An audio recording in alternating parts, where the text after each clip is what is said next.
Good morning. Today, May 16th, 2020, we are going to put the finishing touches on this Busch 2019 Monster #1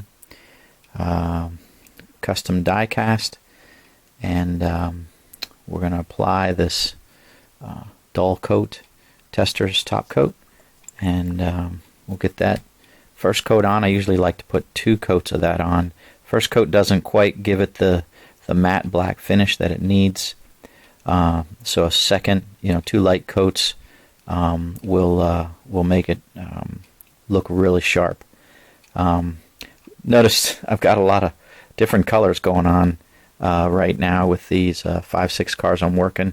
As you may have seen my other videos, I'm working on the 2010 Purple Crown Royal, Matt Kenseth's, a 2012 pink Ford EcoBoost that he drove to Victory Lane in Talladega.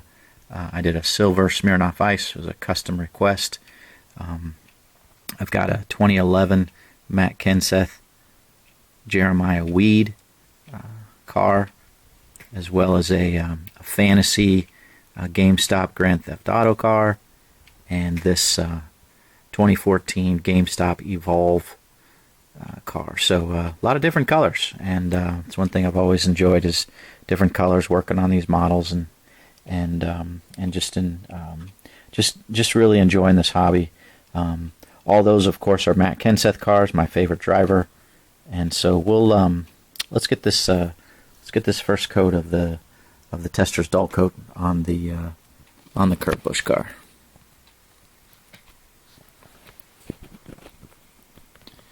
Get the camera set up here. This will do it like that. So, since this Testors Dullcote is a alcohol based application, I put 5 coats of the clear Pledge Floor Care finish on this. I've applied this over top of decals, the water slide decals, and it just eats them up. So you don't want to do that. You want to put, they say 3, I say they. I've seen people recommend 3 coats, but I like to put 4 or 5 on before I apply this Dullcote. It says it contains alcohols, ketones, and petroleum distillates. So this is really like a paint. So you can't rinse your brush off in water. You got to rinse it off in paint thinner. So we'll get a good shake on this.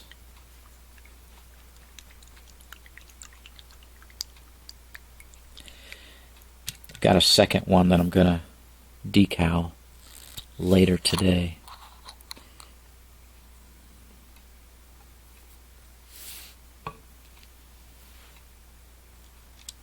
Okay. Again, I wash my hands just before turning the camera on, so I don't have any oils or anything from my hands that's going to get on the car. And my brush is clean. Got a little hair on my hand here.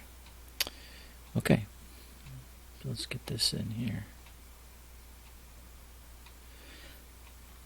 And we're just going to do a light coat.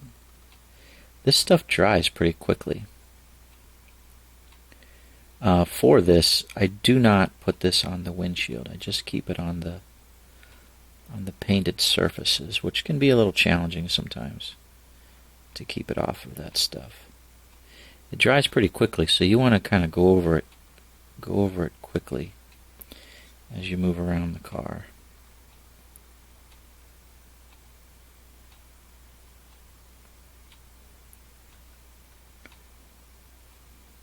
Yeah, I can already feel that getting a little tacky.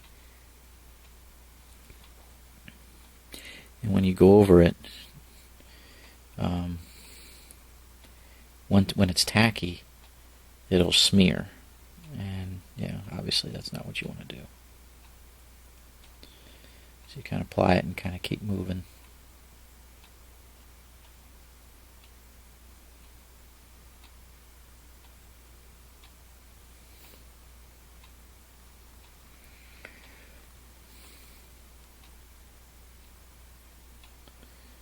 It's nice to have a pointy brush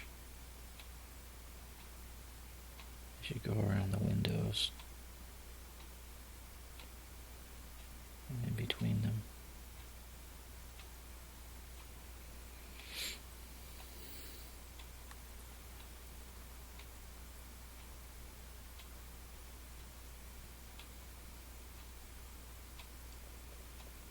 Don't want to get them on the tires. I double checked the picture.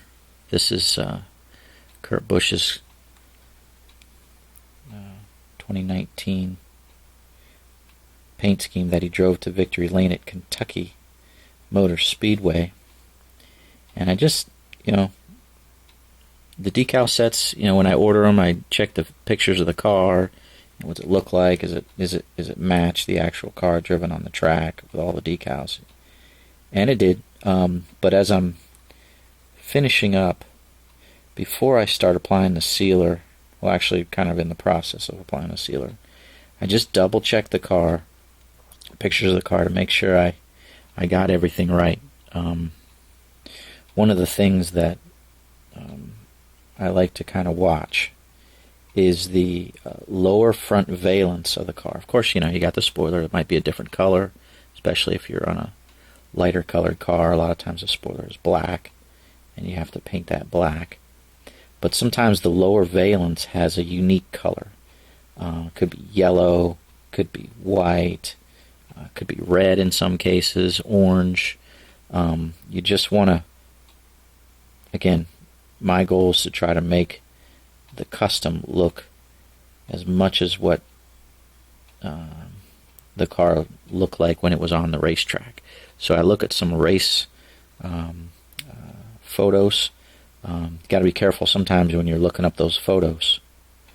You'll see like practice photos, and it's funny because not all the time does the practice car look exactly like what he drove on the track during the race.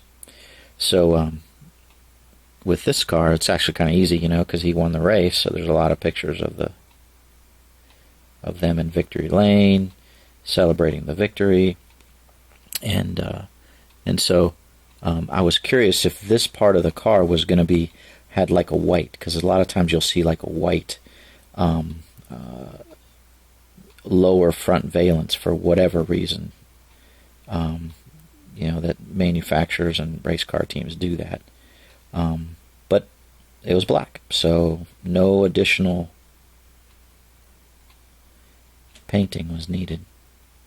Again, I'm trying to keep it off of the windshield banner there. The windshield banner be gloss. Okay. So I don't know if you can see that very well, but you can already see the matte finish on that.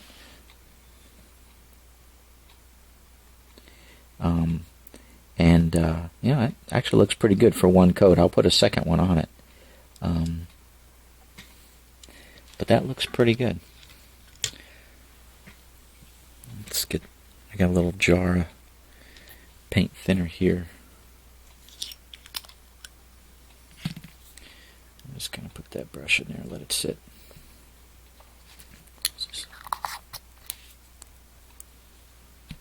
So let's see if we can get a good view of this.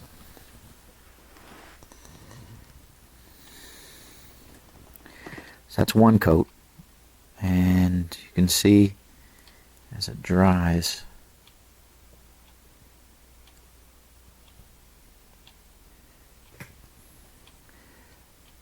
it's a really nice product. I just wasn't sure when I bought it what it would look like. I remember when I applied the first time, first coat, I was kind of disappointed. But then once I applied a second coat that filled in the gaps, yeah, that's impressive.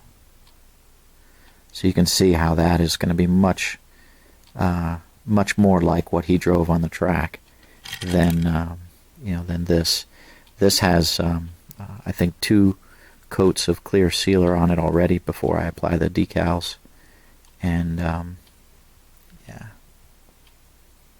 one more coat of that, and you can see how quickly it dries too.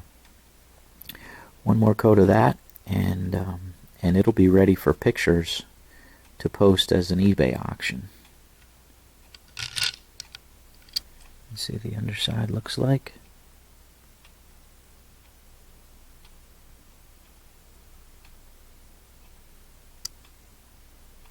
There's a little spot there by the one that I'll go over with the second coat. But very nice. It's turning out well.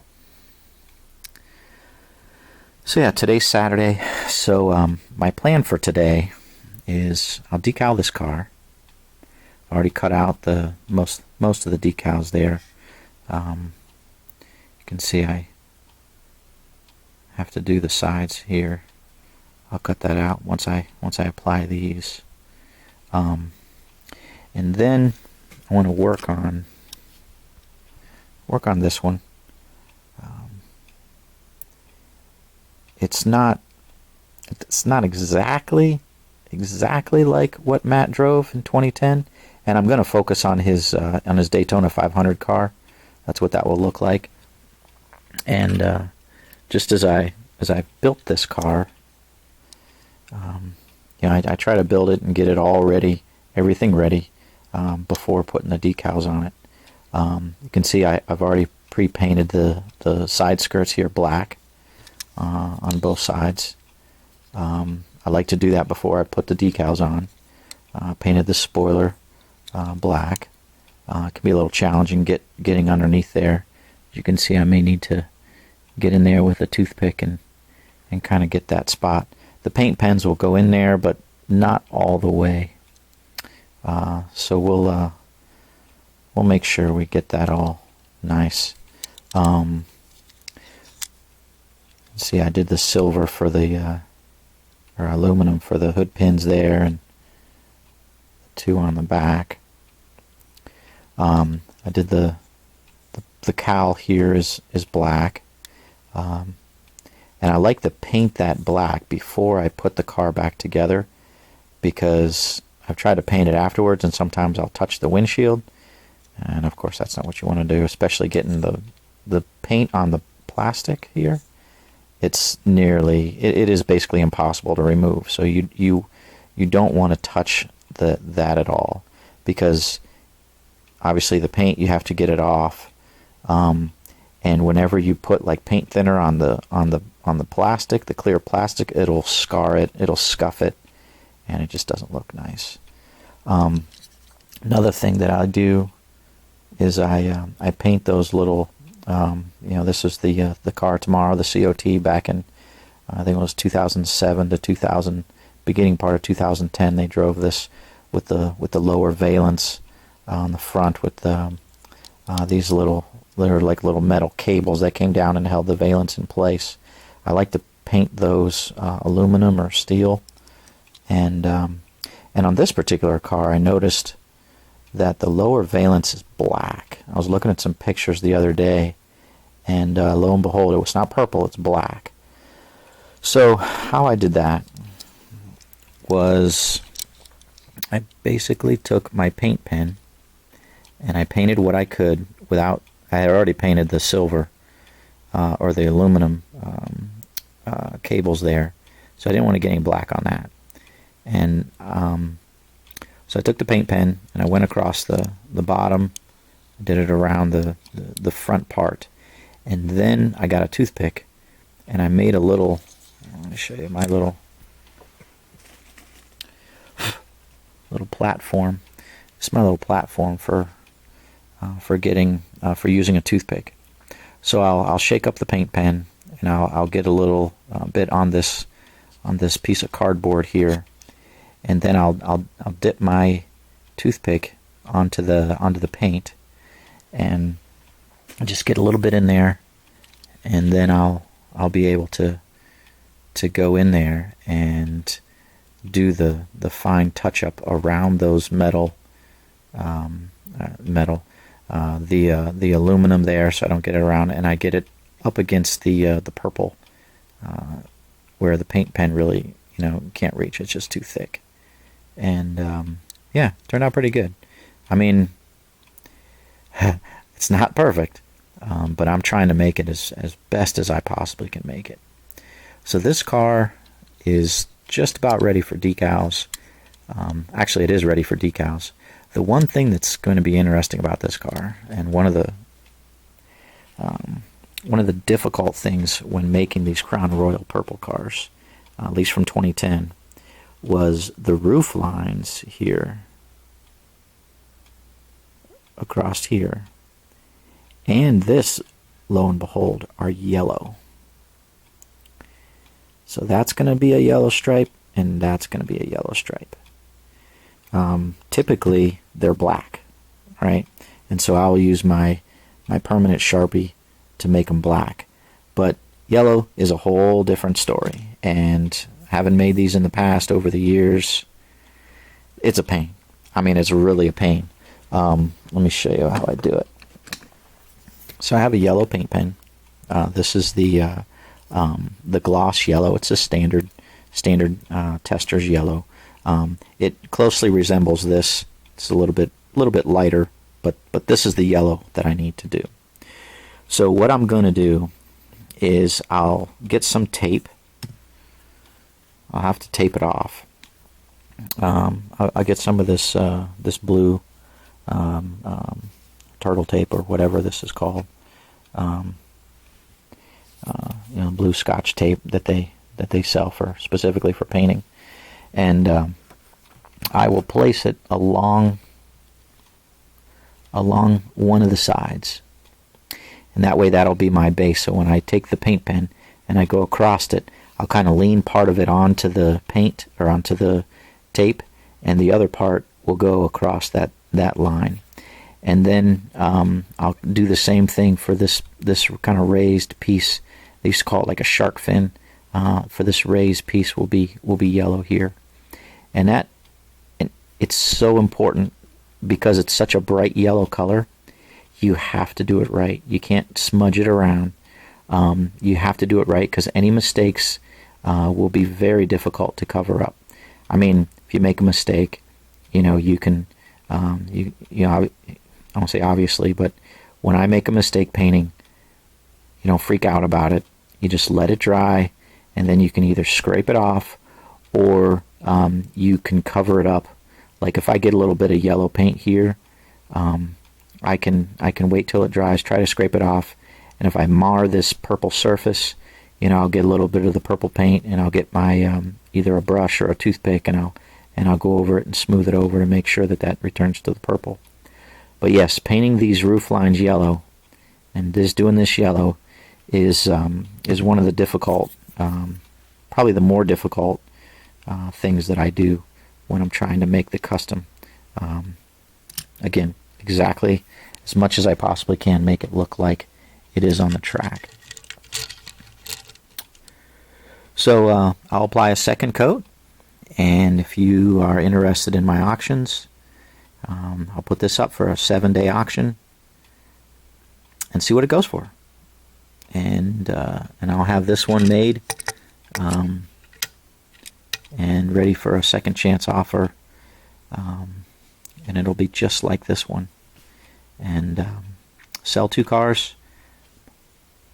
I mean, I hate to put dollar figures on things, but I'm hoping that this car goes for about $30 or more. As I've said in the past, I typically sell my cars for about $25 a piece. It's kind of been the going rate when I've sold them on eBay as auctions, just clear, no reserve auctions. I do free shipping. Usually it costs me about $2.50, $3 to ship, the actual shipping costs. But yeah, looking forward to that, and providing a collector with a rare, expertly made custom that they would really enjoy having in their collection. So have a great day. We'll talk to you soon.